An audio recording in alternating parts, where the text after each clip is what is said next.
What you drinking? You know, it's National Cosmo Day, so I made me a Cosmo. Oh, okay. I'm about to pour it right now. Listen, I don't know if that's really true, but I know I saw it on the white people say it on social medias. Well, you know the white people know when it's Cosmo Day. Look, it looks like a Cosmo. Come on. It looks like one. It looks like one. Does it sound like one? It smells like one. Yeah, it smells like one. Cheers. Yeah. Well, you done started without me. Yes, kids. I know we're late. Listen, people just texting. What's going on? Where's the show? It was me. I should have restarted my browser. Let me share. I'm gonna share it on my other page. Are you gonna share it on Rusty Tom? I mean Which is there a link to it? Yeah, if you go to my page, okay, just share it onto your page. On your professional page or your private? On your professional page. You're gonna go either way, go to my personal page. My personal page, and then you can share it. Okay, I see it. I see it. Yeah. Come on, y'all. We know we're not millennials and Gen Zers. Right. Generation X all the way. All the way. X baby. Share. Is there a link? Copy link.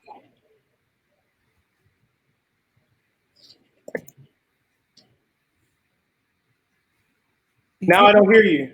You don't hear me now? Oh, there you go. It's just a little delayed. It was a little delayed.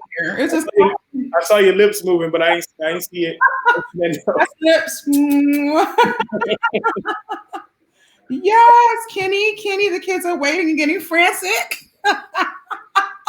He is a mess. How you doing? I'm good. Listen, my sister and her kids came over.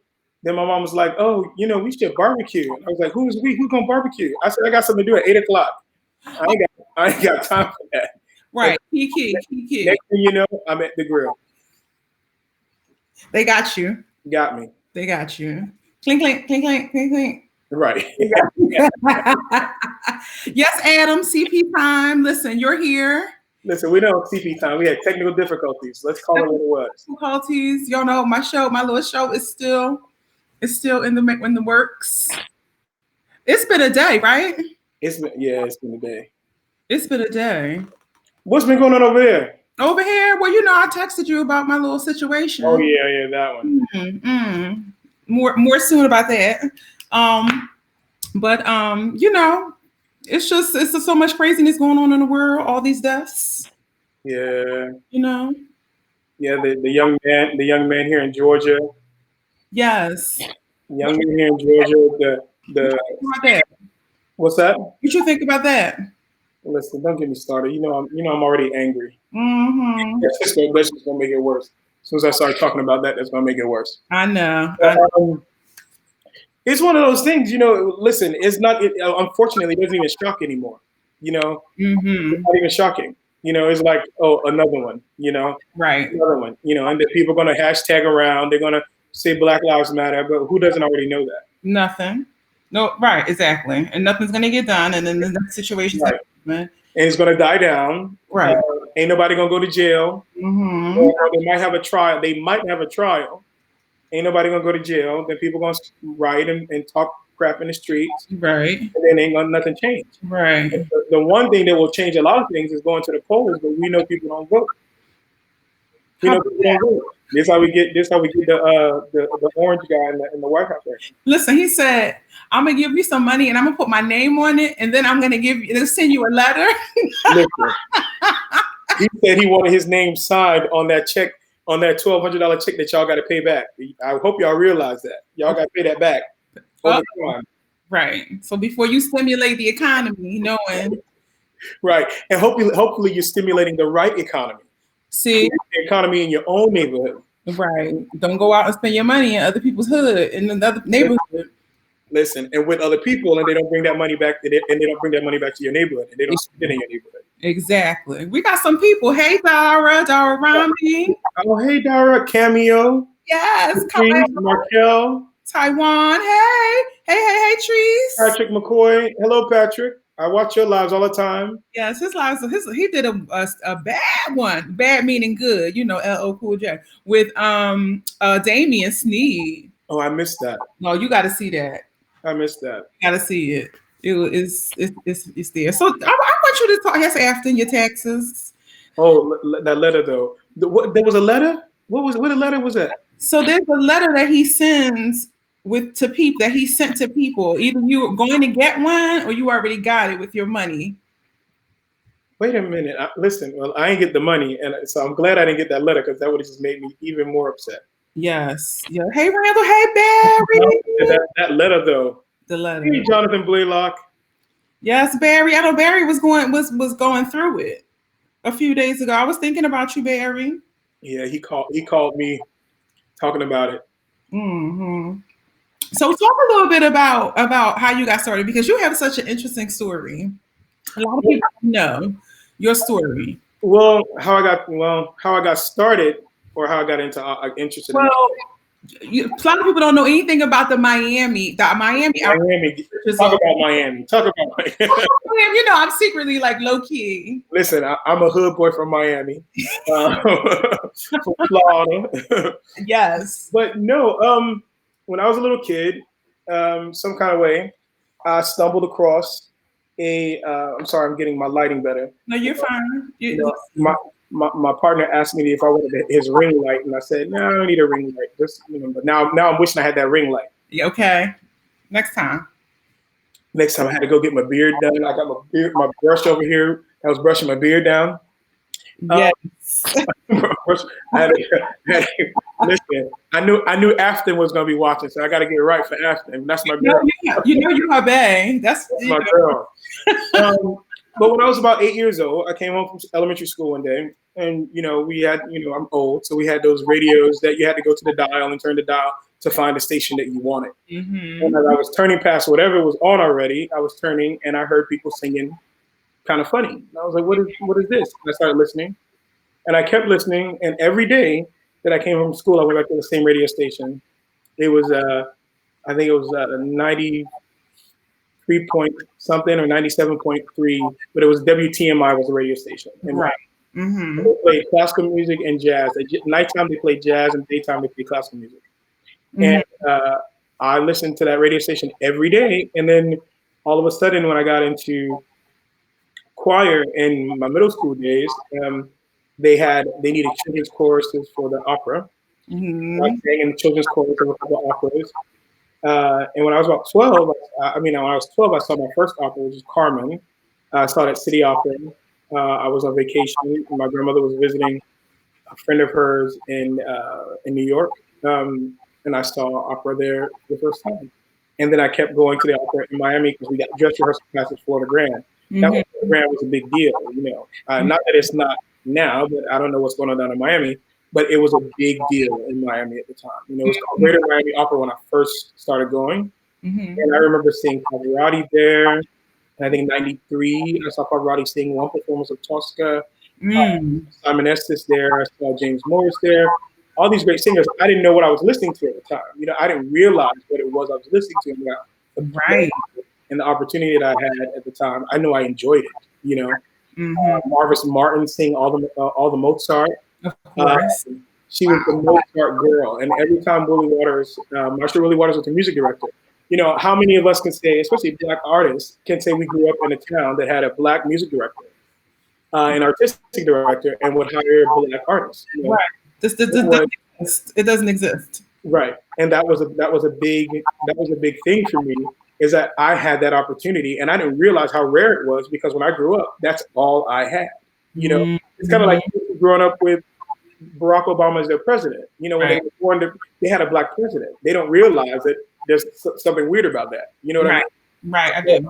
Or how special, how rare that is. Mm-hmm. So for me, it was rare. I didn't know how rare it was that I had this opportunity to have a Black music director who hired Black artists. So that's sort of the atmosphere that I grew up in. And then when I was in high school, I was singing in choir, and I had a solo. I was a junior at the time, actually, and this woman came to help with our chorus, to help us sing our solos. Mm-hmm. So she took me to a little room and a practice room, and we were working on my solo. And then halfway through it, she said, "What are you doing after high school?" And I said, "I'm going to military, going to military college, Mm-hmm. all these options." Military college. Yeah, yeah. And I also was thinking about going to um, uh, Oral Roberts University because I used to think I was going to be a preacher. Uh, So there was that. I didn't know that. I didn't know that. Yeah, a lot of people didn't know that. A lot of people didn't know that. But I grew up as a church boy, so You're a that, big that was awesome. Yeah, Yeah. with my granny. Right, Granny. Right. Mm-hmm. So I had that opportunity. Um, and so when she came, she sort of threw this wrench. She sort of threw this wrench in the game when she was like, you can be an opera singer. You should take lessons. Mm-hmm. And I did. And she said, I promise you, every school you audition for, you get accepted to. And I Mm-hmm. did. And she said, they'll give you full ride. And I did. And then so her school that she was teaching at was one of the schools. And I decided to go to her school, New World School of Art. That Mm-hmm. was the start of it all. Yeah. Yeah. Wow. Wow. Have you always been a tenor? Always, Always been a tenor. always, yeah, Okay. always. And I tell people all the time, especially people who I teach, the only thing I knew how to do Right. was sing high, and I didn't know how to do it. It was just God. That was like that was just the nature of my voice. Was Mm-hmm. very high. Okay. But Right. even these days, people criticize, oh, he's singing dramatic repertoire, but his Uh-huh. lower voice isn't as strong as his high voice, blah blah blah. So Right. YouTube comments, honey, those YouTube comments, they be going in. Going in. This Legends. they be going in. This one man wrote on YouTube.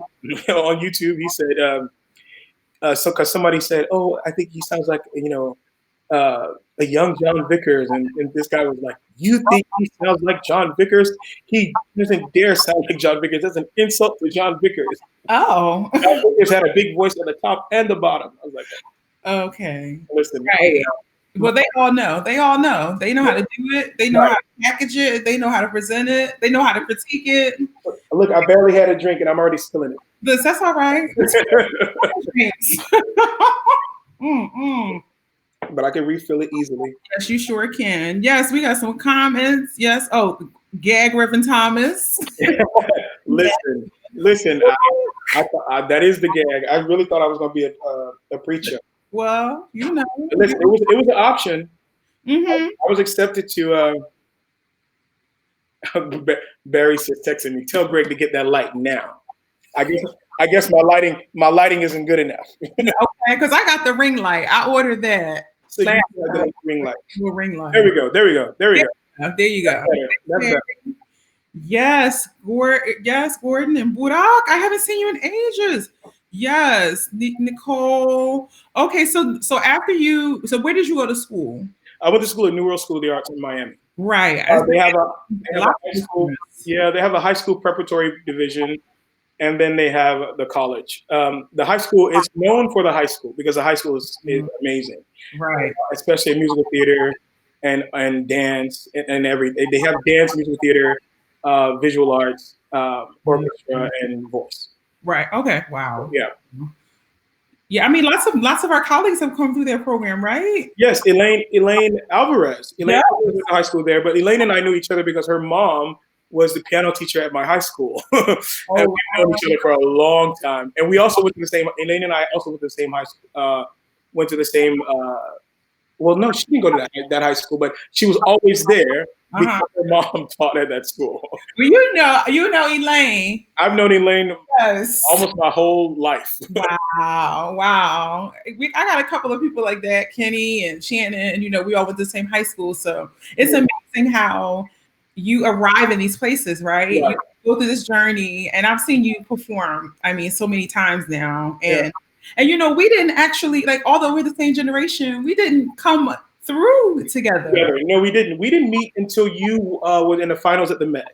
Right. That's when we met. That's when we met. And as you started doing more things at the Met and you were around more, we started talking then. And I think even after I left the Met, we actually started talking more. We started talking a lot more after I left the Young Artist Program at the Met. Yes. Yeah, Yes. definitely. So Um, yeah, but it's it's one of those things. You run into people in the business. You get to know people. Over time, you get to work with them. And as I always tell you, you're one of the only people that comes to everything. Like you go to everything. I love opera. Let me tell you something. I love opera, and I love to support my folks.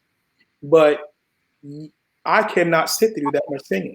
Like I I just can't. You go to everything, everything. I wish I could be as dedicated and as supportive as you. No, seriously, it's one of the things I tell you all the time. know. It's one of those things that people don't get. Um, that people don't get that watching your colleagues and supporting your colleagues and not supporting them when there's a free ticket involved. Because you always say, "I'll buy your own ticket. I'll buy my own ticket. Don't worry about it." I Mhm. always get you. I always try to get you a ticket, but you Absolutely. always offer to buy your own ticket. Yes. That's support. That That's is. people don't get that. They send you some person I never met before in my life. I'll tell you. She sent me a message on the Facebook. She Uh, said, "I really would like to come and support your Otello. Do you think you give me a ticket?" hmm. I mean, I could get you one, but I'm not. Like, girl, I don't even know your name. no, no, that's not how you ask. Right, but Well, I mean, for me, I feel like, well, I love singers. I love to see my friends up there. I love, of course, opera. right, When I'm not singing it, I like to feel like I'm a part of it. So it always makes me feel like I'm on the stage with you, right, breathing with you, being in that space, and particularly when I mean, African American singers or singers that I've like come through the system with and right, come through programs, people that are so close and connected to me. And I also have a dream of, I don't know, running my own company or being in that side, yeah, and it teaches me about what to look for and what kind of artists like I want to, hire and promote right. I mean, when I've seen you do Polione and Otello and I have a funny story about Norma, but oh gosh, Fidelio and like Mhm. all of these roles. You saw me do all the big stuff, especially when I first started doing them.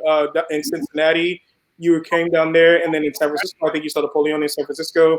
You even saw me do the weird new stuff In Valencia. in Valencia. That's right, when you were on the audition tour. Exactly. So I'm gonna That's tell you right. that story. I'm sitting next to this lady and she takes out her recorder and I'm take out my phone to record, right? And we're looking at each other and she's giving me the look like, now you're not supposed to do that. And I'm looking at her like, well, you're doing the same thing, Right. ma'am. And so we're like, no comment, we're just shady to each other, right? But still recording. And at the end of the night, we both go backstage. And it was Mariella's partner. Oh, okay. And we burst out laughing because, like, even though she doesn't speak English, like, she understood, like, we were totally not supposed to be recording, Right. but, we were both supporting. And she gave me the biggest hug and the biggest kiss because she knew we were friends. And that was hilarious. But the shade was real. We were both like, excuse me. That was Oh, funny. That was funny. But I know Aaron Crouch, he's such a fantastic young tenor. He had a question about, okay, can you guys talk about development of your voices when you were younger and what rep were you singing and what did you think about your voice would become when you fully develop? Okay, and I did want to talk a little bit about your experience at the Met program working with Maestro Levine. I know you know we're very close to him, are very close to him. And yeah. anyway, talk a little bit about that.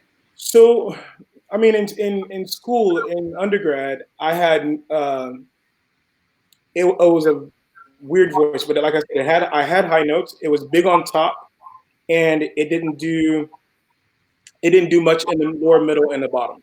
It Mhm. got very small. And so I didn't really know what to sing, but my teacher would always give me all these things that were high and loud because those are the things I could do, high and loud on top. Mhm. I was singing like Recondita Armonia when I was 19 years old. I had no business, but I was. Um, and then over time in my undergrad, I was singing almost all like Puccini and not really even Mozart. It was all sort of like big stuff that was too big for me to sing. Of course, we all do. Please, Yeah. you Yeah. ain't been doing it if you haven't sung something that's inappropriate. Right. All the rep was inappropriate. I went to Aspen and to learn how to sing a recital because I didn't know how to sing a recital, and I worked with Paul Sperry and those guys, and I started learning and realizing what I wasn't supposed to sing, especially when I saw all those East Coast shady queens like Shannon Devine and like Shannon Devine and who else was there that year? I met who else did I meet there that year? Jason Ferrante. I met Jason Ferrante. Noah Stewart. I met all of them. That was the summer was like 1997 or 8, something like that. I met all those Juilliard folks. And I started listening to those guys who went to these bigger schools and singing the operas and realizing, okay, I shouldn't be singing that, but I don't know what other rap I should be singing. You know what I mean? Right. What I was singing was inappropriate, and I knew it was inappropriate. My teacher even said, you shouldn't be singing this. He told me, he said, you shouldn't be singing this. Your voice doesn't suit to anything else. Yeah. And I tried to sing Rossini. My voice didn't move fast. There's Jason Ferrante. He was like, he did it. Don't you do it, Russell. When you say was it Puri Pasquale or Puri something? I've sung Pasquale. I sang Pasquale in Washington State. And I did that when I was at the Met already. But when I got to New York, Levine, and this is a story I've told a lot, but Levine heard me sing in my audition. He liked me in my audition. I knew I was accepted to the program. But he said, if we bring you in, you got to promise me you'll never sing Puccini again. I said this. And I was like, oh, okay. He said, just focus on Mozart. And he said, you don't have to sing it small, sing it with your voice. So I had that kind of support system in New York at the Met where they allowed me to sing Mozart, but with my voice. And it was bigger than people would normally be used to, you know. Then I started learning how to sing better when I started working with Mark Oswald, and then the Mozart started working for me. And really all I kind of wanted to sing for a while because I did it well. And then over time, I started adding in, you know, these bel canto roles like Nemorino, like Ernesto, Pasquale, and what do you call it? The Tenor Lucia, Edgardo and Lucia. Those in. Then after those, you know, over time, I think people, as I tell people all the time, the business tells you what kind of voice you are. And they started asking me to sing bigger stuff, and I kept saying no, I wasn't ready. And eventually, you know, you just have to because, and again, I still feel like my rep is a notch heavier than it should be. And I'm not even talking about Otello. Otello is like far. Right, of course. My rep generally, I think, is a notch heavier than it should be. I was great at singing Faust, Edgardo, big bel canto stuff over and over and over again. But that's not where the business has sort of pulled me, you know. And I found more success when I started adding the Don Carlos and the Manricos and stuff to my rep, you know. Now, what do you think that's about, though? Like, what do you think? Because like I said, I've heard you do Don Carlo, and I've heard you do, you know, the bigger bel canto things. But I also know you sing Forza, right? And Stefelio in Berlin. And like, what do you really truly think that that's about? Is it about the lack of those type of voices, or you feel like what? I think primarily, you know, opera singers are, you know, like something to be traded. You know, we're indispensable. They use us when what they need us for, and then they throw us away when they don't need us to. And I think what's happened right now, or in the last maybe 20 years or so, the voices that are not around are the heavier voices. You know, and a lot of times people say, "Oh, you can get anybody to sing Edgardo," but I disagree. I disagree, but that's what people say quite often is you can get anybody to sing Edgardo. Just think of all the different types of voices that sing Bohème now. Right. Rodolfo. Right, exactly. From tenorinos to, you know, all the way up. Right, to real big spintos. Right. Yeah, so I think that the main thing is that because they don't have enough people that do it, that can do it. They don't have. I don't know if they have enough people that are willing to do it. Right, Um, right, and then are willing to do it and are not canceling on them every night or every other night. Like right. they're taking on these big roles. They sing opening night and then they have to cancel the next two shows. Yeah. You know, Mhm. fortunately or unfortunately for me, I don't cancel. You know, and I think people know that it's going to be dependable, even if it's not going to be my best night of singing. They Right. know that it's not going to be. They're not going to have to worry about looking for somebody at the last minute. Absolutely. I mean, listen, I've been on the phone with you and you'll be like, okay, I just got a call to do so and so and so and so. Yeah. But you just gotten off of a gig and Mhm. you were like on vacation and you were Yeah. like, I'm gonna go get that coin, you know? Listen. Yeah. I would jump on.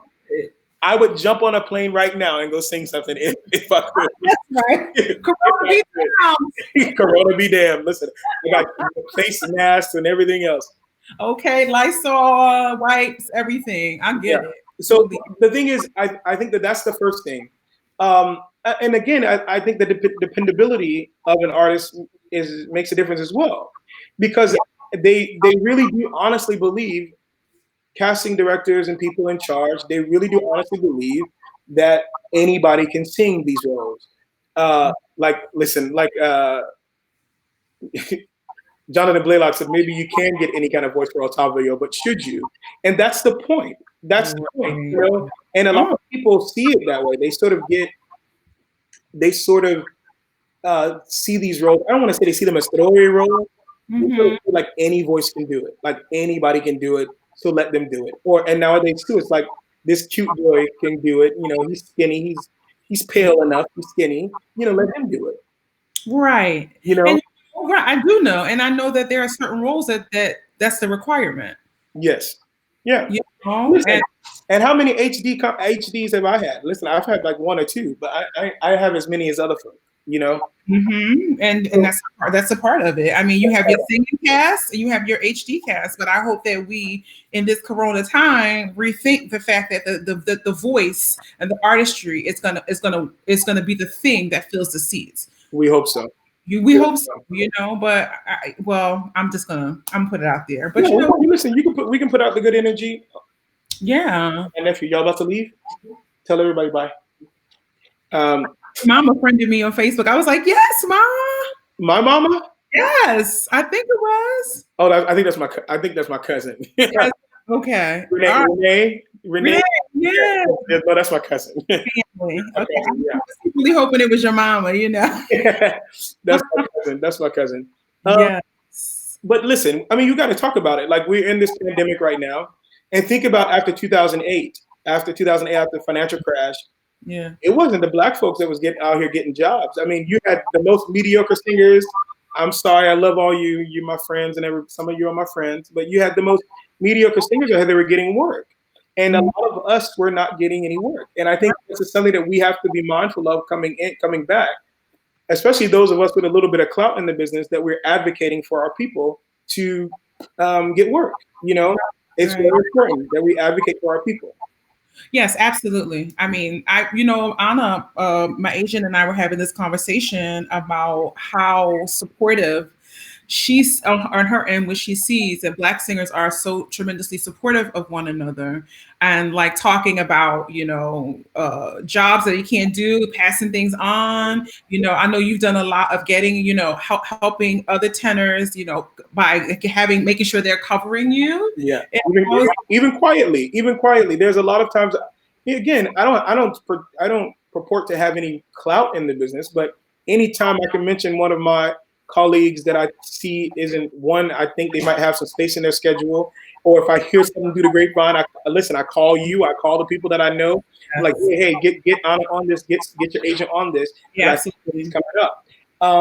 A lot of things. I've done that for a lot of artists. Right.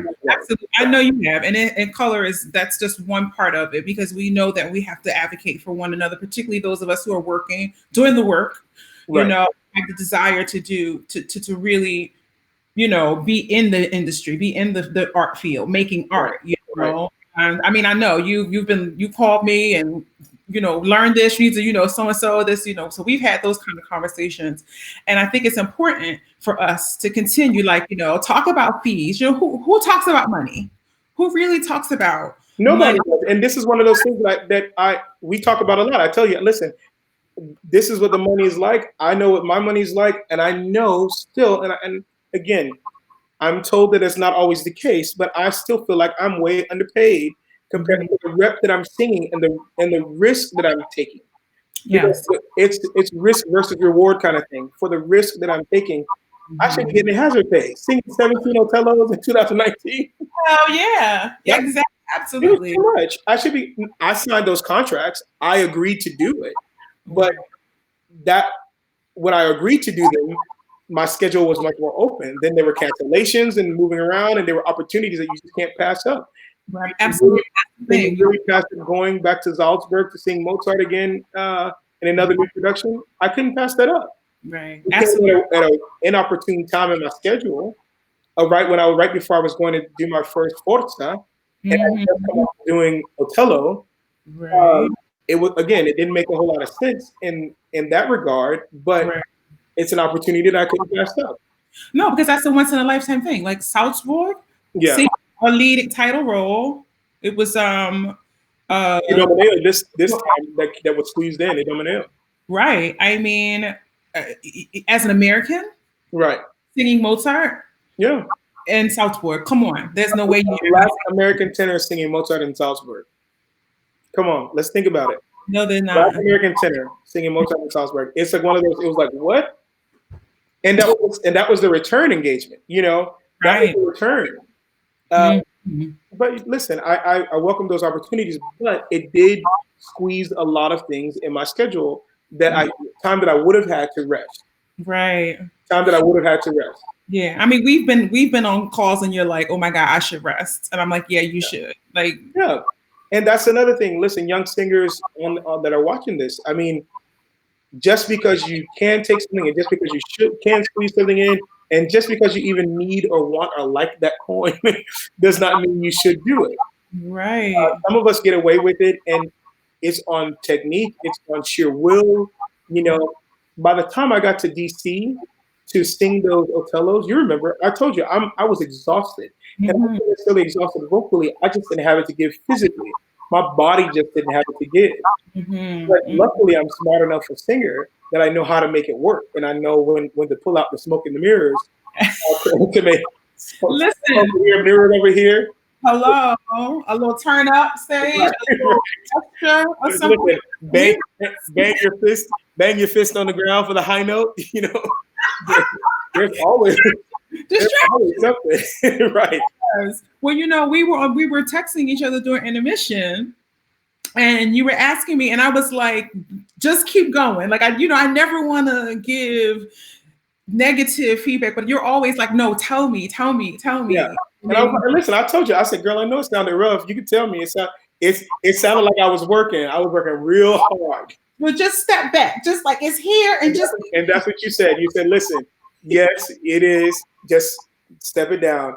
Just take it back a notch. And that's sometimes you just need to hear that from a voice that you respect and and somebody that knows your singing. Like, my singing when I'm singing very well, and my singing when it's a struggle. right. There are people that don't know the difference. Right. There are people that don't know the difference. They got struggle in their ear. So they got struggle in their ear, and they don't know what not struggling sounds like. Period with a T, right? Okay. Listen, and I didn't need this alcohol to talk like this. I'm just gonna tell you the truth. Listen, right. I'm a cheers to that. That's true. Right. Anybody that knows me knows I'm gonna tell the truth no matter what. It might piss off a lot of people. It is. But I'm always gonna tell the truth. Absolutely. Let's see. It's a couple of comments. Yeah, I love you, Ben. I love you, Patrick. Patrick was asking, what did you think about the Met at Home Gala? I didn't watch most of it, but the parts that I watched, I liked. I didn't think that the duets were as successful as the solo things, and the larger voices didn't fare as well. Some of the larger voices, like I heard Jamie's Odon Fatale, that worked well. Quinn, his voice sounds like butter. all and the time. it was just like butter, and it just like melted forth. Uh, Hmm. if I could be any voice, it would be that kind of rich baritone, sort of melty voice. That voice sounds like butter. It's perfection. It all. We were in Maryland together, and it's the same voice. Like Yeah, it's just so beautiful. it's Um, gorgeous. so he did very well. I saw Lisette's aria. She sang beautifully as always. I Uh, texted her. I was like, "Ma'am, I need you to teach me that how to sing that coloratura here." right. Like, And then it's so phrased, and nothing is just thrown away. no. And yeah, but that's another part of conversation. But uh, Yeah. I saw um, Aaron Morley sit down and play the piano. It Okay. ended with her sitting down playing the piano. Yeah. That would have been. That should have been the where Anna Netrebko was at the end. It should have Mhm. been it should have been Aaron Morley sitting down playing the piano and just singing flawlessly. Yeah, she was phenomenal. It was phenomenal. Mhm. So that kind of thing. Those are the ones that I heard, and I really enjoyed them. And that, like I said, I heard one or two duets, and I don't think they've fared as well as the solo bits, and the solo bits by the lighter voices. The Right. lighter voices didn't do as well generally, and I think it has only to do with the fact that it's recorded. But look here, as has been said by our good friend Afton, as has been said by everybody, you better get you a microphone, you better get you a camera, you better be ready because that is the future of Mhm. what's going on in this business. Because It, you can be home, and that's what happens. yeah. So talk a little bit about that. Like talk a little bit like what does that mean for those of all of us who've learned how to sing in a 3,000+ seat house. And of course, we know that the singing doesn't change from house to house. Your voice is what it is. You can shade and color and do certain things and sing differently in certain smaller places. But what does that mean? The future of opera is this, and you've learned how to sing in Chicago Lyric or Berlin, Right. in places like that. Hold on one second. Lisa Gwen, the beautiful Lisa Gwen, and Okay. that beautiful Verdi voice. She said we needed more chocolate, though. She's absolutely correct. That's a whole other part of the conversation. We did listen, and we might not always see it, but the Met is doing better than a lot of other places with hiring black singers. I Mm-hmm. don't like to say people of color. Those of you that know me know that I can't stand saying people of color, but they're doing a lot more than a lot of other people, and it's still not enough. It's still not enough. In New York City, where the city is, I think 30 something percent black, you only Mm-hmm. have maybe 10% of your artists on stage are black, but Mm-hmm. that's still an improvement from what it was. Yeah, That's still an exactly. improvement from what it was. There's And a I'm big not gap counting, between and I'm not counting Porgy. I'm counting everything else. standard rap, right? Yes, I'm counting everything else. But there's a big gap between 1988 to when our Yeah, amazing Denise Graves was the only superstar at that yeah, time to now flash forward after 2010, where there's all these incredible, young singers fresh out of programs at this time and now hoisted into these big careers and situations because diversity inclusion became the hashtag, yeah, you know. absolutely. And again, I think these kids are lucky and will be lucky compared to those of us that came right after Denise Graves and right after that, when right after that point. And Eric, right? Yes, We didn't have anybody. There was one point that Eric and Larry were the sort of the only two. absolutely. Denise Graves was being, I don't know if she decided to, or she was being cast less and less. I would see her less and less. And then we had Eric like everywhere, and Hmm. Larry Brownlee sort of everywhere. And then that was sort of it. And Hmm. now, luckily, we have like Angel Blue, we have Pretty Yende, we have all Yeah, these people. Janae. Yeah, Yeah, Jeanette, yeah, absolutely. All these people are singing all over the place, and absolutely. that's great. That's great. But Lisa is absolutely correct that we do need more. We do need more. Representation. Chocolate on these stages. And Hmm. again, the reason why we don't have chocolate on the stages, and this is the preach right here, is because we don't have that representation that you mentioned in the back office. Yeah. All of these singers all these singers who know music so well, who are not singing so much anymore, or not getting hired as much anymore. I would love it if Denise Graves, when it took over Michigan Opera Theater, Mm. Took over one of those opera companies. You know what I'm saying? She Mm-hmm. who would know better how to cast and know how to be careful and who would take care of the singers Mm-hmm. better than somebody that's been there on the stage. Absolutely. You know what I mean, there's so many singers that I know who just aren't singing that much anymore, um, or not being hired as frequently. I know it's a difficult conversation to have with yourself. Mm-hmm. I would love for them to just say to the general directors and the people that were hiring them all the time, hey, is there a job? I would like that job. Mm-hmm. Train me how to do X, Y, Z. Yes, Yeah. you will make no money right away, Right. but you will be in a position where you will be able to learn the business. Mm-hmm. That's Listen, I always talk about, I know she sings, she's still very active in her career, but Stephanie Blythe is one of my, I mean, I've had a couple of fantastic lunches with her, when we've been in the same city. And I'm like, she should be hired. She should be running something, casting, yeah, administering, like, you know what I mean? Like she's yeah. one of the people. I mean, And there are a lot of singers, a lot of especially black singers that I know, who I know voices and know music and know the reps very well, and yeah, make these decisions and they can make this transition easily. yeah. Those of you who follow me on Facebook or are friends with me on Facebook know that I say this all the time. A white singer decides on Friday that they don't want to sing anymore or the money's drying up. By the next Friday, they got a job in administration.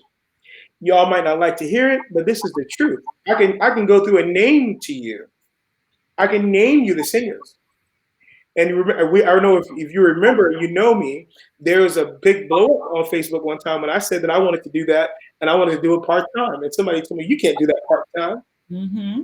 Right. Name you a whole bunch of people that did it part time, and Sure. everybody them they can't do it part time. Not right. Absolutely. But A lot of because directors come you're in a position to have the career, right? right. What we all consider the career, about being able to sing all of the big roles that I'm sure that you dreamed of your whole life in the biggest houses that you dreamed of when you realized what that meant, and that's what you should be doing. You shouldn't be thinking Right. about anything else, but you understand that the position and the platform that you have, you must think beyond. Yes.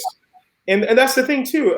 That's again, I forgot the question that you asked me before I saw Lisa Yeah. Lisa's comment, but I could go in on that for 3 hours about myself. but it's one of those things that I think about a lot, and I try to tell singers all the time, my friends and even people that I don't even know very well. Listen, if you have a knack for this at all, for administration, if you feel like you can raise money, especially if you do any of those things, do it. Do Mhm. it. Go try to do it, and you don't have to do it anywhere big right away. Work Mhm. your way up. Work your way up. I think it's very important for us, and that doesn't mean black people are going to come take over opera and only hire black people. That's not No. what's going to happen. I Right. mean, you look at Michigan Opera Theater. Right. And Cincinnati. No, but listen, Michigan Opera Theater got a black general director. Right. A whole bunch of black people since David DeCure passed. God bless his soul. You don't see Right. a lot of black people singing in Michigan. They don't know. I haven't sung there since Margaret Garner. They listen. They did two black shows, and then I think I saw maybe one other black person that was cast there. Mm-hmm. Again, Dr. D made a point to hire black singers in a black city. He Mm-hmm. made a point of that. That was a regular thing. Right. After his passing, that was not a priority at that company. And Right. I know people don't want to hear it, but this is the truth. And again, I don't think it's necessarily consciously, but the fact is the fact. It just don't happen. Right. But you got to get to the facts in order to get to the outcome being what it is that you say you want. Because you Right. can't say you want one thing and then continue to like do the thing that's not going to get you to where you need to get to, Right. Right. Um, yeah, it's yeah. But what was that question you asked me before I got on that tangent about about the back office? I don't even remember. Oh, it was about the Met Gala, and then somebody had a question about uh mics recording. I think Mimi um Meredith had a question about recording mics. I don't know, Meredith. I'm still trying to figure that out. Listen, I don't know. I don't know either. Yeah. And I'm one of the singers that you probably won't see posting any singing. Hmm. You probably won't see me doing it because I don't think certain big voices. I don't think big voices record well Yeah. in a space that's not built for recording. Hmm. I don't necessarily want um, to put out a bad product um, and to be live and to do these things live with the recording and everything. I mean, I guess you can test before it happens. I Right. also don't want to sing for free. I mean, I ain't asking my doctor to see me for free. I ain't Hmm. asking my mortgage company. You know, I did ask them, and they said no. I can't. You can't Sure. live for free. Your payment is will be on the 15th. There Thank you. you go. You cannot live for free. No. Um, so I don't want to sing for free. I just don't. Mhm. Um, And so, what do you think about all this? I understand this, with sharing the music because of the time that we're in, but after the time has passed and we are back in the theaters, and what do you think is going to happen with all this recording and just giving away, sharing your art for free? Unfortunately, here's the thing. I think we've set a precedent now. Those singers that have started doing that, and it's a lot of big name singers. They've set a precedent now, and we're going to have to keep doing it. Hmm. We're going to have to keep doing it. I think when companies come back, the first stage is going to probably be no audience, but a cast on stage singing to an Hmm. empty hall, and people are going to be streaming and paying for the streaming, which Mm. is fine, but how are singers going to be compensated? Because here's the thing, you might not be able to charge people $190 or $300 for a seat, but you also are reaching more than the 3,000 people that are in your audience, that will be in your audience. Yes, absolutely. So what are they going to do? I don't know what they're going to do, but I think that it's going to be a lot of us giving away our art a bit. Mm-hmm. And I know the management, and I know this this union. I almost went off. I know this union are going to act like they're going to fight for it. Yes. I don't see how that's going to be successful. Right. You know, Yeah. because unfortunately we set a precedent. We set a precedent of giving away our art. And Hmm. even if they decided that they're not going to hire XYZ, they already have all these singers that have just given it away. They Yeah. keep playing that. Listen, those ones that sounded great on the recordings or on the live, they Yes. can just keep playing them over and over and over again. Yeah. Absolutely. They could. That's. I kid you not. Some of this is going to be on Sirius broadcast radio. I'm sure performances that were spectacular were worthy of being played over and over again. But Yes, again, absolutely. you have to compensate for, because you have to compensate artists for their work because no one thinks about, talk about this. Talk about the I always say the number that's on the page is not the number that you take home. The number when a company comes and says we want Russell Thomas for ABCD and we're going to pay him XYZ, and then when you after you do your performances or whatever and you get your money, when you have to do your taxes at the end, it's not the same. So talk a little bit about the business of singing. See, I'm not the best businessman when it comes to my singing life. You know, I'm a good businessman when it comes to my other outside investments. I Hmm. really pour all my money into those things as much as I can. But I think, but here's the deal: half of that money on that check is gone. Hmm. Especially if you're an agent, your housing that you paid for to be in whatever city, because nobody pays for housing anymore, pretty much. Yeah, kids, Especially after a certain level. kids, listen to that. Yeah. Yeah, nobody pays for housing anymore, so you got to pay for that. They might pay for you. They will pay for your plane ticket, the economy plane ticket, but you're gonna be on a middle seat unless you have status. Right.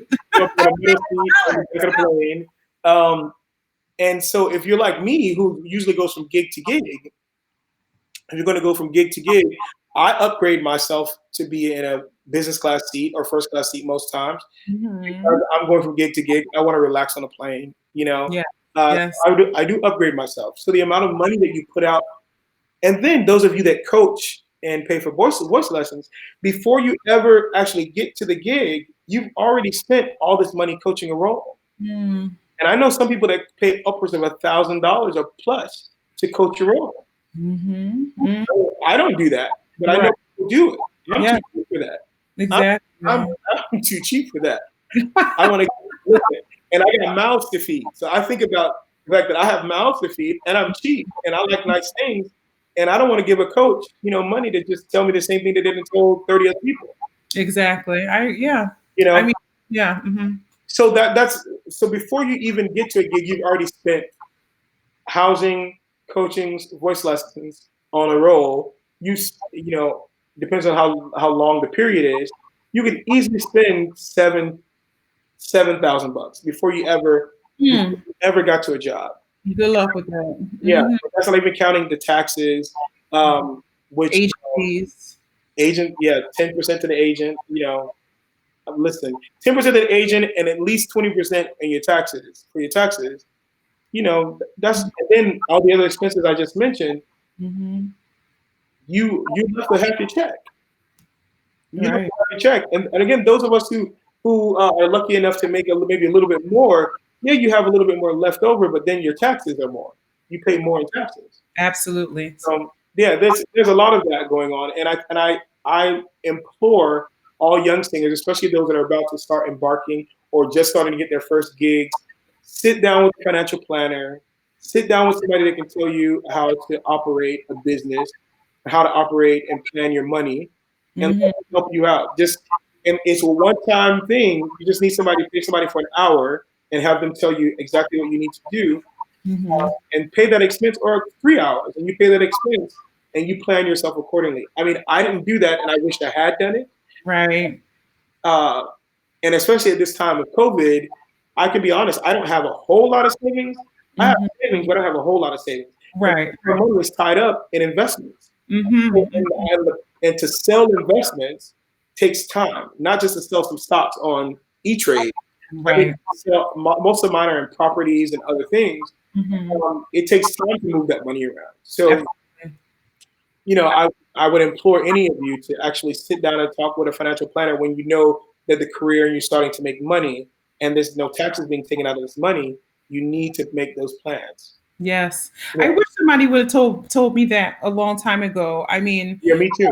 savings myself, but I was very lucky early on, and I won a lot of competitions, and I went to Curtis, and I went from Curtis to San Francisco, and like I would keep thinking now that I'm on the other side, I'm like all that money that I wasted could have been sitting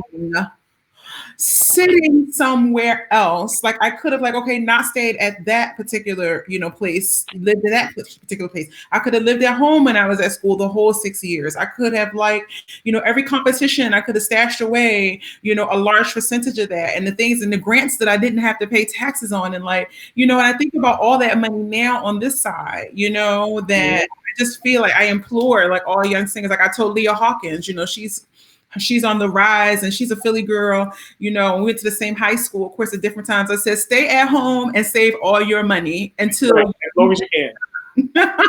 Listen, I thought I was growing real fast, so I moved out of the house real quick. But right. I moved out of the house while I was still in high school. But Wow. I tell you that to say this: I wish I had stayed in somebody's house and saved somebody's money, Yes. especially right after college. Like right after college, if I had, and I didn't like roommates, so I never lived with people past college. Like I Mhm. actually in the latter part of college, I didn't live with nobody either. I didn't Right. like people that much.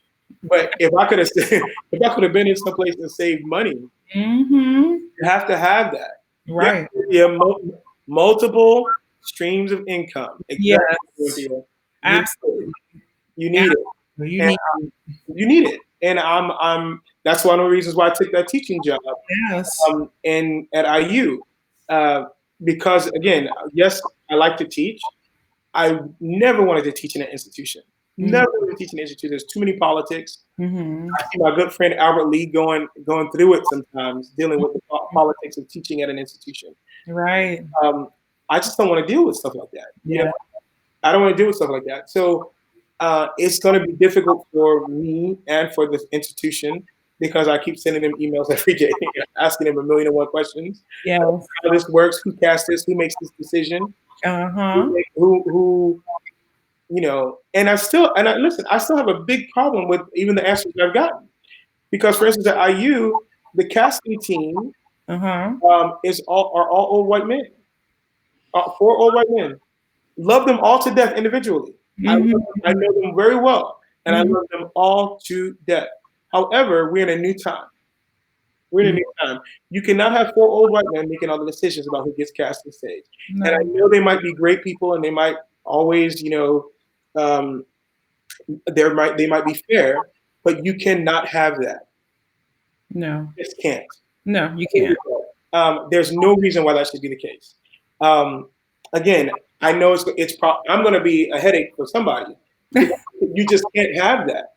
I mean, it don't have to be me. It doesn't Right. have to be me, but it has to be. You have to change that up. Absolutely. Why is Because there not a woman? Even if there's a woman, I'm going to give him a white woman. Even if there's a white woman on the panel, you need somebody, exactly. somebody to Somebody. be there. Exactly. I want you to talk about there's two things I want you to talk about right now. I want you to talk about the best advice to give to people who are in the middle of their career, because I always, while we love young singers and while we got, there's so many programs for young singers, there's so much funding for young singers, and we love the promise of potential, but I feel like there's not enough support for middle of the career singer.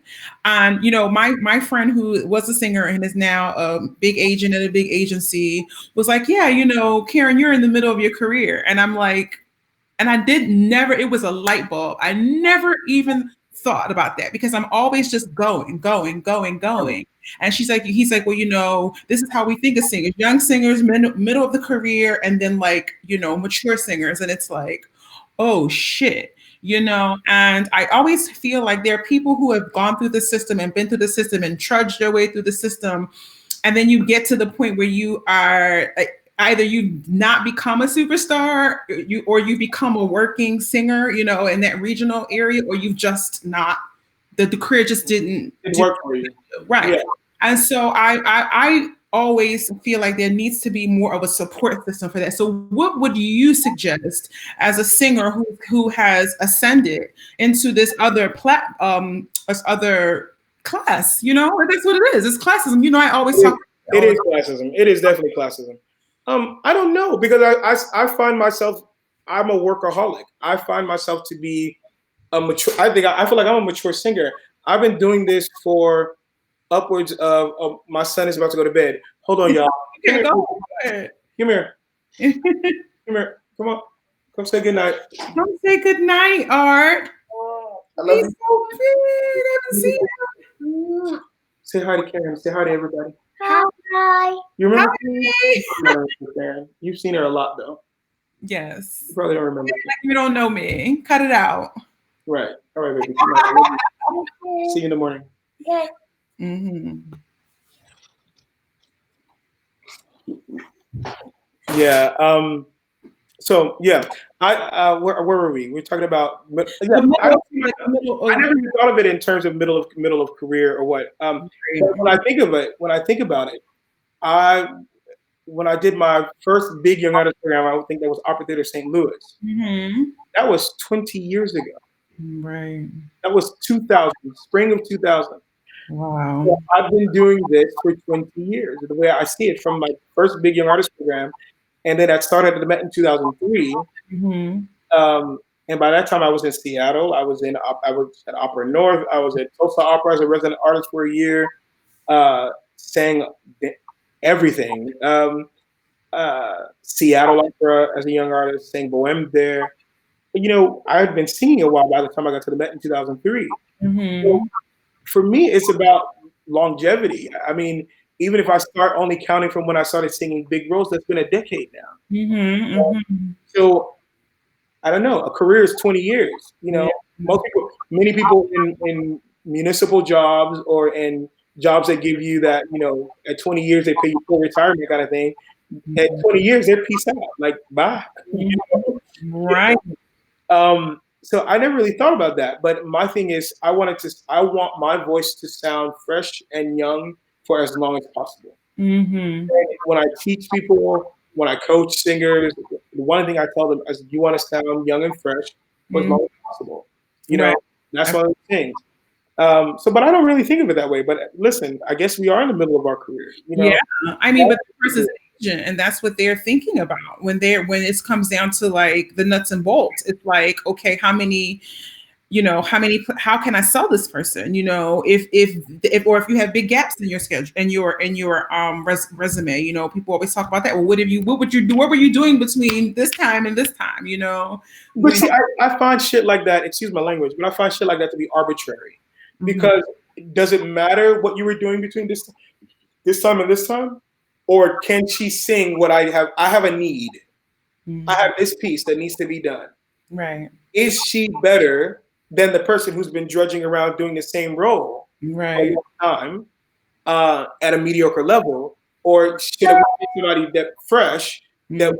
that we haven't seen a whole lot, that we haven't been oversaturated with Right. the person a lot? Should we Absolutely. get that person? Like Right. we talk about this all the time. Like, hey, why are you not singing this Strauss stuff? Why are you not singing this, that, and that third? Don't Mhm. just keep singing XYZ. Don't keep singing these things. Sing Right. other stuff. And again, I know that's not always your choice. You gotta Mhm. go with where the industry and where the business is taking you. Absolutely. But like I said, we talked about, me just saying Ariadne, for instance. I mean, if we're going to keep it 100%, a lot of times, they'll go with a different voice, a larger white woman with a different kind of sound that I have Yeah, versus me, I've been told your voice is too Italian, your voice is too pretty, your voice is too whatever, whatever. And it can't say anything about the size because it'll be a girl who is comparable, you know what I mean, in size or whatever. I was like, but it's about taste. And I've always felt like it's always like the things that I felt most suit my voice have always been a opposition because of a particular aesthetic or a particular taste. Finding those people that will open up those doors oftentimes don't come from people who can elevate the career in that way. absolutely, absolutely. And that's a whole other conversation to have about the people in your corner and how they can take that thing and elevate it, and then all of a sudden people are like, oh yeah, that person. Oh, Yeah, I always loved that person, and then all of a sudden you're a du jour, right. But listen, let's call a thing a thing. We talk about size. I mean, I remember being told over and over again that I need to lose weight, but I kept looking at big singers. Listen, when I tell you I love Johan Botha, I love Johan Botha. I loved him. I loved him. The man could sing anything, but the man was way bigger than me. But they Mm-hmm. would hire him left and right. Mm-hmm. Let's talk about they're also just like you're talking about the size. There are big white girls that's palatable for some reason, Right. but a voluptuous black woman is not palatable. Right. You know, Right. go around here getting gastric bypass and all this kind of stuff to make themselves be marketable. And Right. yes, marketability is a thing. It is a thing, and it's very important. I think I saw Michael, my new friend Michael, Michael. fashions, talking about fashions, but he's absolutely correct. But Yes. you Uh-huh. have folks that are fashionable still, but when it comes down to it, they look at one person and they see their size. They look at somebody else, they don't see that. Right. And they're either bigger or the same size, but for whatever reason, they see that one person's size and they don't see the other person's size. Right. And And that's a I don't know what that is, and I don't know why that is, or whatever the case is, but that's Mhm. just the way it works. Exactly. Again, there are all these there are all these built-in biases that we as the artist can't really worry about. Mm-hmm. But you do have to be conscious of them. You have to be conscious of them. It's not your decision, but you have to be conscious of them. Yeah, you have to know how people see you and know how what the thinking is, and either just adjust accordingly or continue on the path to try to find those people, and those people find you, Yeah. like Dixie Norman, there was a time when she only sang concert, only sang, recitals because you couldn't put her in Carmen, although she was an incredibly vocal, artistically fantastic singer, Right. but career, and that's the thing about the manager, is being very, very smart in how to do that. I think the career is completely different than what it was before. It's Right. not. Well, it's all very different, and listen, I know somebody's gonna get mad at me, but it's all a white woman's world, honey. It's all a white woman's world. I don't even say it was a white man's world. It's all a white woman's world, and white women sort of they have the power and the energy and the focus right now. So Mhm. but so people are going to give them the opportunities, and they earn it. A lot of them earn it. I'm not Yeah. saying anybody's just giving things to anybody. No, because we have some phenomenal friends. Yeah, absolutely. I think, but I think that we have to be aware of it. And all of these people talk about being allies, but one of our very good friends, Leah, is on this call Mhm. on this live right now. I see her saw her in the comments a few times. She's a phenomenal singer. She's a phenomenal singer, and nobody's giving her anything. She has to work for it. Yes, Everybody absolutely. has to work for it, but for whatever reason, we could call it whatever we want to call it, but it's not equitable. It is not the same for Mhm. one person that it is for the other. Right. The talent level is the same, and again, this is all subjective. It's all subjective. All You know, subjective. it's all subjective. Exactly. Right. It is what it is. It is what it is, right? And we just gotta keep going, and you gotta keep doing your thing, and you gotta keep practicing and working and putting your art out, and Right. it is what it is. Talk a little bit about your mentors. Like, who were the people that greatly affected your career, and then people that you admire? Well, that affected my career. One was Joy Davidson. She was the woman who was teaching at New World School of the Arts, who heard me sing in that little room at Braddock High School and said, "You should be an opera singer. You should stop everything you're doing and be Mhm. an opera singer." And when I look back at that time, when I tell you, I laugh and cry both about it because I feel like I never thought that was possible. Right. How God sends people into your life and opportunities in your life, and it's like it took one lady one time to tell me you should be an opera singer, and I was sold, and I was sold. Mm. Um, then there was Elaine Rinaldi. I met her my sophomore year Yeah. in undergrad, and she, um, I was the party kid Hmm. college. As I was a party kid before I got to college. That's the only reason why I had to move out of my mama's house. So I was a party kid before I got to college, and um, she she sat me down one day, and I auditioned for the chorus. I'll never forget it. And she sat me down, and she was like, "Listen, are you serious about this? If you're serious about this, you need to do X, Y, Z. You need to get your shit together. You need to stop hanging out all times of the night. You need to get some rest. You need to work out. You need to do all these things." Hmm. And and and then she started coaching me. She coached me for free for a good 5 years. Hmm. Free. That's a long Um, time. that's the time. She coached me for free for a good 5 years, and she invested so much of her time and energy into me. And I credit her a lot with my ability to with how I know how to phrase music and how I know how to do certain things musically because she taught those things to me. Vocal things. I credit Mark Oswald with everything I do well vocally. I think that he was a great help for me in that regard. Uh, Hmm. but Elaine Rinaldi, then when I got to the Met, it was Ken Noda, the musical assistant. Hmm. Yes, of course. Um, he gave, when I got to the Met and some of the young artist coaches, they were kind of not great. And I Uh-huh. remember saying, I don't want to work with somebody while they're experimenting on me. And I want to work with people that know things. I came to the Met to work Yep. with people who know stuff. You Yes. So he took a lot of time and he gave me a lot of time. And Levine and John Fisher, Hmm. the one that gave me the most time was Ken Noda. Like I worked with him a lot more than a lot of the young artists did. And on all of my Mozart and all of my bel canto stuff. Hmm. Um, and even when I left the program, uh, I would go back to him to work on things when I was going to take on new big roles. Hmm. Uh, yeah, and I remember one day Levine said, I heard you're going to sing all this big repertoire. I want to come hear you. I want to hear you sing it. Hmm. We made an appointment in List Hall, and I literally sang through Stefalio, Don Carlo, Masnadieri. I sang through all this stuff so you can hear it. He was Hmm. like, oh, "You're fine. Go ahead. You're fine, but don't sing Otello." Of course. But don't sing Otello. Right. But those three people, um, Joy Davidson, Elaine Rinaldi, and Ken Noda. Those people for me were everything. They were everything, and I'm very thankful for Mark Oswald, who taught me how to use my voice in an efficient way. Hmm.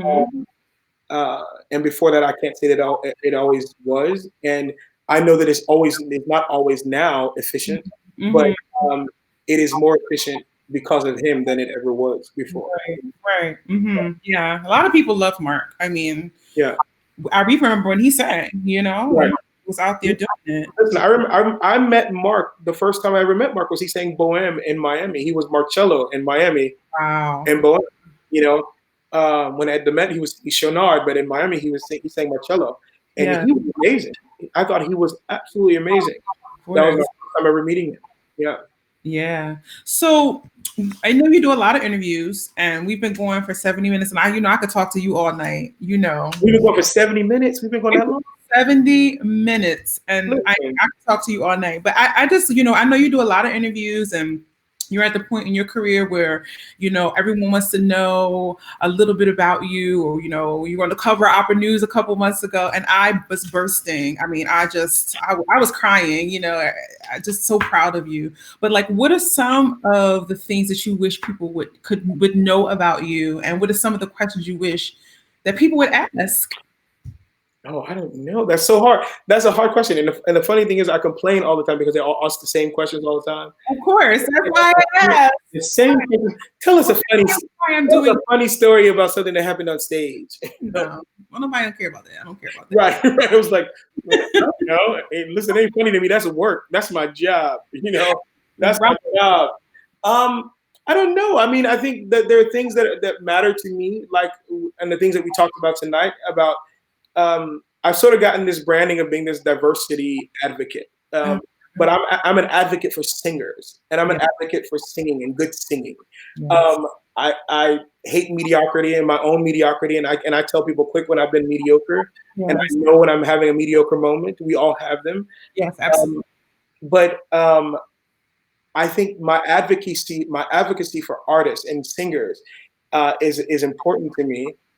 Is one of the reasons why I do want to work in administration, and I've Yes. always wanted to work in administration. But I think that's something important to know. My advocacy for Black people, Yeah. because we don't have people around here that are advocating for us. We just don't. We Mhm. don't. And unfortunately, those that came before us didn't always advocate for us. Yes. And if they did, God bless them. I don't know anything about it, and I can't find anybody else that knows anything about it. I Mhm. know the white folks they advocated for. I don't know a whole lot of Black people that they advocated for. I'm just gonna tell you. I'm gonna be honest. Well, Okay, that's what you're on here on Kiki Conversations. Is listen, that? I'm gonna be honest. Yeah. Um, I just don't see that happening. I just don't know anybody that has happened for, and I don't see it happening. So I think, and the funny thing is, the young generation of singers these days they complain so much about the fact that we don't help, or they think that those of us that coming before them doesn't help them out. They Mhm. have so much access to us, Yes. like this. Yeah. Listen. We never have no live with Kathy and nobody going live and talking about They talking were about like, good stuff. luck. Don't take my contracts. Listen. We ain't have nobody. We ain't have nobody doing that for us. We just didn't. We didn't. And even that generation, like right before us, they didn't have anybody. They didn't, Right. they didn't have anybody that looked like them advocating for them. Right. I mean, Right. and that's a fact. I mean, and if I'm wrong, I welcome anybody to show me and prove me that I'm wrong. But I don't see that, and I don't know of that. So I make it a point of myself, and a lot of the people that I one advocate for to give advice on technique, everything from technique to the business to auditions. I see a Mhm. lot of them listening to this live, they can tell you I advocate for singers. Yeah. I push as much as possible Black singers because there's nobody else doing it for them. Right. Uh, again, that's just the facts, Right. Just the Right. facts. So I think that that's very important, and that's something that if people can take that away in this situation or in this listening to this, they know that about me. Mhm. That's something that I'm very passionate about, Right. Right. and making sure that our people have somebody speaking on their behalf, and Right. in a fluff way, not Mhm. in a fluff way, in a real way. In a real way. Somebody is putting their ass on the line, their reputation on the line for Mhm. Black singers. That's Yeah. somebody that I am, and that's the person. And it's not something that I've made up. it's not something that I just decided to do out of the blue. It's because I was lucky enough to have an Elaine Rinaldi. I was Mhm. lucky enough to have, and there was a wonderful woman who, for years, gave me money every month, and I told her I didn't even need it. When I didn't even need it, she kept giving me money every month. Mhm. People, an opera family that I basically traveled around with, who took me to see things. And again, they didn't go to the Met. They didn't go to Chicago. They didn't go to any of these big companies. They went to Opera Memphis. They went to the Mhm. Opera Theater. They went to the regions to see things, and they would take me with them. Right. These are the opportunities that a lot of us did not have. But I wish I could say that came from a black singer or a black star, and they gave me free coaching. So they gave me, what I'm saying? That didn't happen. Yeah. So Yeah. I tried to do that for nobody that's had a lesson with me could ever say that I charged them a fee for a lesson. I've never charged anybody, white, black, or other. Mhm. I've paid for some people in this chat voice lessons and coachings. We're not gonna call you out. We're not gonna call Again, you listen, again, I ain't gonna call nobody out, but out. I have. That's the kind of Yeah. person that I am, and I've been generous with what I have because I think it's important that they know that there's somebody that's supporting them. You Mhm. know what I mean? We I do. we I just do. didn't have that. I didn't have that. I Right. didn't have that coming from one of my own. I'm glad I was lucky enough to have that, but I didn't have that coming from one of my own. Right. And not that the people that did help me didn't matter. They definitely mattered. But I Mhm. want people to see that I've helped them. Absolutely. And You you know, do. I mean, I think that that's one of your amazing suits is that you do that, you know. I mean, and there's so many of us I think, well, in our group, you know, we go to war sometimes about singers. We go to war about, you know, who we love, who we, you know, who we support, who and we who we think are deserving. And, we've been having recent conversations about this and mentorship and that kind of thing, and how and what does that look like? What does being a mentor oh, look like for young black singers who absolutely. don't have anybody helping them. And again, not everybody's going to shell out a few $100s for somebody to have some lessons. Everybody's not going to do that. So Uh-huh. we have to figure out what that looks like. Those of us that are in the I see Janae, Yeah. and like those of us like Janae, she's still young. Mm-hmm. Still She's, young. she's still prime in the beginning of in that. the beginning in the beginning of her climb. You know what I mean? Mhm. But it's one of those things that we need to figure out, and she herself, what is that going to look like for her going forward as she ascends? Um, Mhm. and Absolutely. that's something that I think about. What is that going to look like for me? And I Mhm. know Ken, for instance, listen, Ken too. Ken Opera noir. I mean, through Opera Noir, through advocating. And listen, as I said the other day in our group chat, listen, if when you first start out and you're young and black, listen, Ken Overton is the person that's going to help you out the most because he has all the access to that stuff right out of the gate. And the things that usually unfortunately, that black people have to go to is Poor Game Bass. right. He's that connect. So y'all better listen. Y'all better listen. Send him a pound cake or something. Tighten that lip up.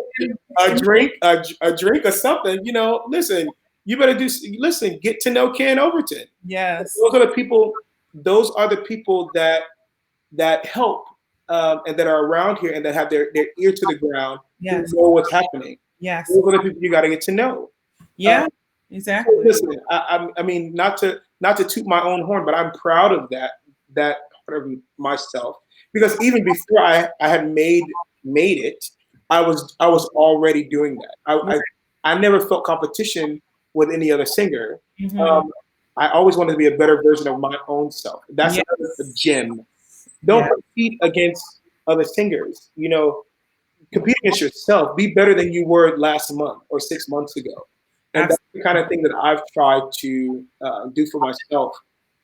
Be a better version of myself artistically than I Right. was in the past. Absolutely. Yeah. So, what do you have coming up? I mean, let's just say COVID doesn't exist. And so, I mean, what roles in the future are you looking forward to? I know that William Dean, I didn't see him on here, but he was so sad that San Francisco Hernani got postponed. But tell us some, It got canceled. They said, and then they sent the letter. We do not see that any we do not foresee doing this production again in the future. Oh my gosh. Ooh. We do not foresee doing it. Right. Oh, you got cut off. We lost Russell, and we're still on. Anyway, we're gonna try to get Russell back on.